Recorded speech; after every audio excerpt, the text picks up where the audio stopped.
As we get closer and closer to NXT Battleground, the battle lines are being drawn. Tonight, we will cover Wesley versus Tony D'Angelo. Trick Williams and Joe Hendry signed their contract, and Oba Femi versus Charlie Dempsey. But first, y'all know what? We got to hit you with that intro. All your favorite wrestling shows rolled into one.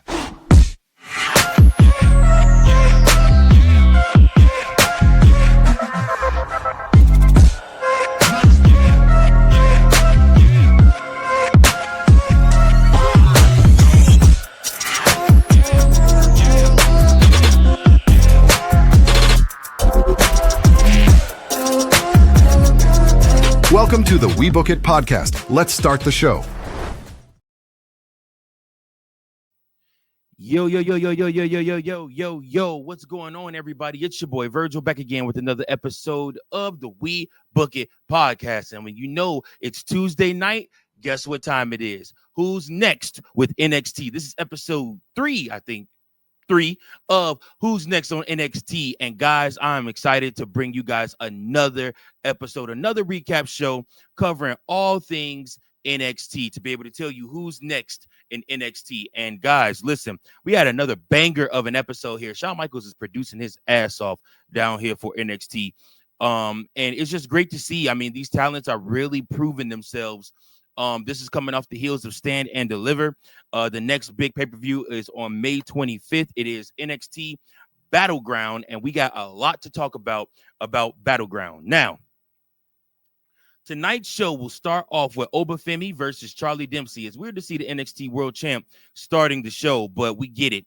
But before that, Miles Bourne, I'm sorry, I was going to call him Miles. Miles Bourne and the new quarter catch crew opened the show with a promo before Dempsey and Femi's match. It was literally, like I said, just them talking. Bourne cut a very spirited promo talking about how his language barrier, he did not want that to be something that held him back in life. He didn't want to use it as an excuse. He wanted to use it to his advantage. And he wanted to take advantage of the opportunities that were given to him. And he's going to take advantage of the opportunity he'll have when he faces Oba Femi at NXT Battleground. Now, again, we all know that our boy Charlie Dempsey also wants an NXT championship title shot. And with his father being Sir William Regal, I'm sure that he is not above using dirty tactics to try to get his way. You've kind of seen him sliming his way around, trying to talk Bourne out of that NXT championship title shot that he has coming up at Battleground. But I do foresee these two having a part raised and probably ending up feuding together, that being Miles Bourne and Charlie Dempsey. After Charlie Dempsey costs Miles Bourne his NXT championship title shot at NXT Battleground. That is not a spoiler. I'm sorry, that's not a prediction. That's a spoiler, folks. During the match, though, Dempsey versus Oba Femi, the NXT champion had a huge power advantage. Dempsey did use his technical ability to prevent the powerhouse from fully dominating the match. He tried to keep the big man grounded by focusing on his legs and submissions. You know, like a normal wrestling match that would make sense. If you got a guy that's towering over you, that's way bigger than you, you go for his legs, you try to take him down and keep him grounded as much as possible.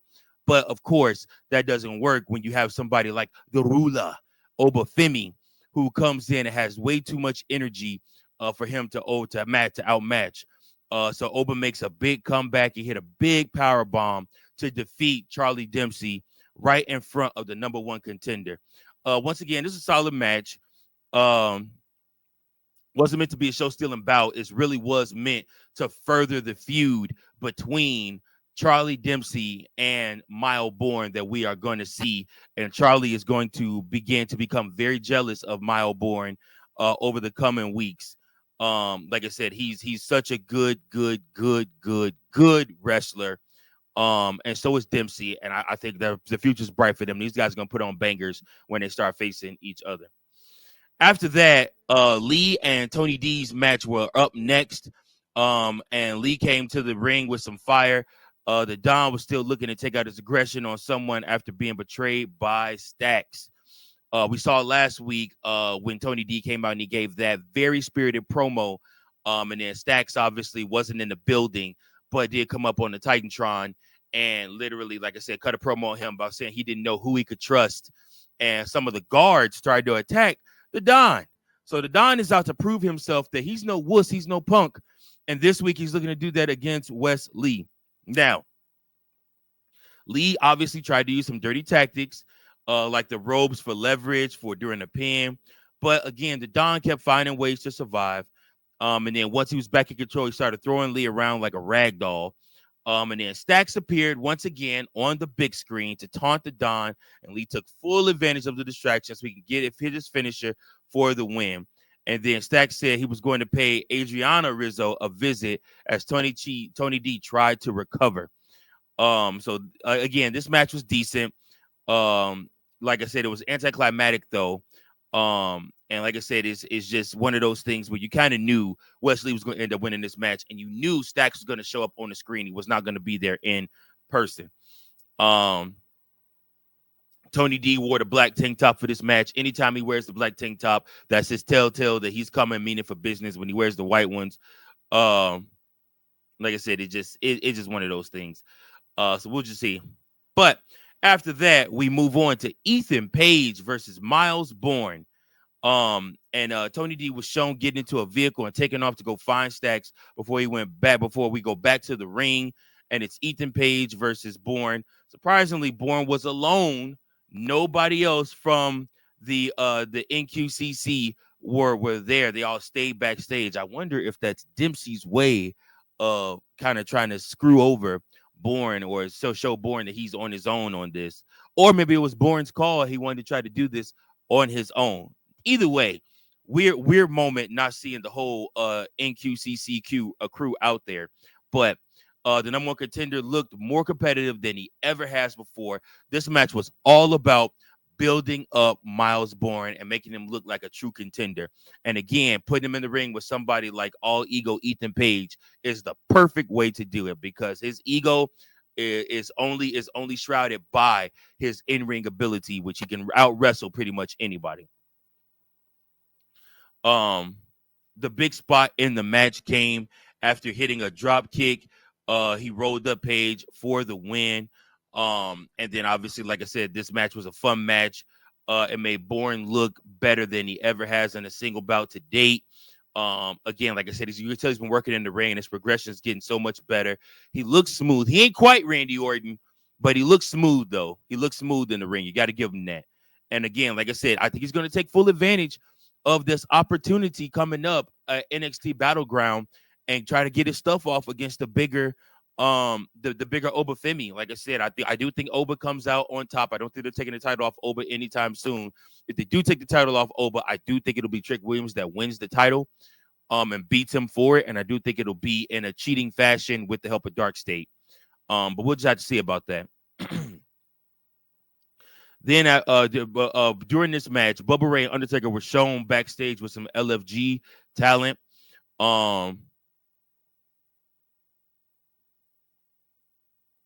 And then after that, like I said, that was pretty much what was going from there. So after that, we have Tony D was shown arriving at his safe house only to be attacked by Stacks in the front yard. And then we go back to the arena, and it's Tia Hale versus Tatum Paxley, who met for a singles match. Hale took Paxley down and yelled at her before hitting a kick and a standing moonsault for a quick 2 count. She was showing more heel tendencies than usual, but a falling kick from Paxley stalled their momentum. And then both women came into this with enthusiasm, but they may have been trying just a little bit too quick because they had a couple of moments that should have looked better. But, you get sloppy in the ring sometimes when you try to rush things. You got to take your time when you're wrestling. Hale tried to win with the Kimura lock, but Paxley ended up getting herself disqualified by going after Hale's eye and refusing to relent. After she lost the match, it kept attacking Hale until the rest pulled her away. This was a strange way to finish the match, but it was more interesting than the usual DQ. Paxley is killing in a dark place, and this was a decent way to show her descent into the madness. Well, further madness anyway. So during the backstage moment, Javon Evans and Ashanti the Adonis had some most they did some painfully scripted dialogue that was even painfully scripted for NXT. So I don't know.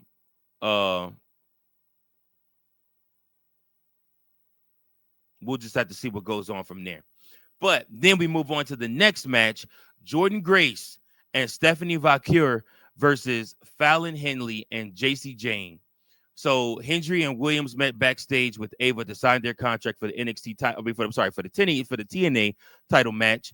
And then Hendry said TNA is hotter than it's ever been in years, and he takes pride in that. And then this week's main event saw Stephanie Vaquer team up with Jordynne Grace to take on Fatal Influences, Fallon Henley, and JC Jane. Grace used her power to control Henley while looking right at Vaquer the whole time. But the champ tagged herself in and hit a springboard dive to one up her partner. It was basically a whole match full of one-upsmanship between these two women. Grace and Vaquer had to fight back, so they put the friendly rival aside to work together. Grace even saved Vaquer from a double team spot by putting herself in harm's way. The Juggernaut was able to recover and hit her finish to pick up the win for the team. She and Vaquer had a tense moment after the match, but it didn't get physical. And then the show ended with the shot of Ethan Page backstage standing over Ricky Saints after attacking him. So again, Joe Hendry is one of the few guys who can pull off having two different colors for his beard and his hair. That's hilarious. And then Josh Briggs had a backstage segment with Sean Spears, Hank and Tank. Looks like Spears wants to reunite Briggs and Brooks Jensen. And then, of course, it was just crazy to think that we are going to see the TNA Championship defended for the first time at Battleground. So yeah, that was your NXT for tonight. Like I said, it was a pretty decent show. Again, just furthering the storylines along, just getting guys ready for NXT Battleground coming up.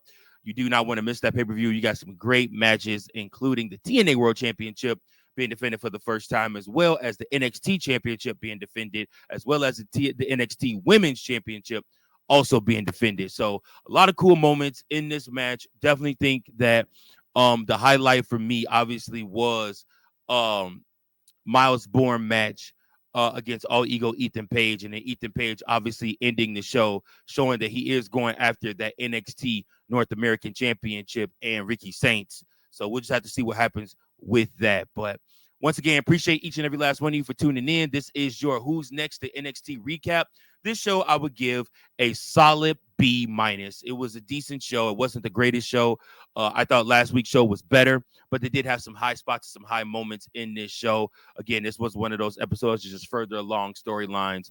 I think the match of the night I would definitely give to Miles Bourne and All Ego Ethan Page. So I think they had the match of the night for the night. But that's my time, folks. Make sure that you guys like, share, and subscribe to the network. We are steadily growing, guys. We have just reached above 1,600 subscribers on this channel. We appreciate each and every last one of you that tune into these episodes on a weekly basis. We are constantly giving you all the top wrestling content with our commentary behind it. Appreciate each and every last one of you. Until next time, keep those booking pencils sharp. Keep on booking, folks.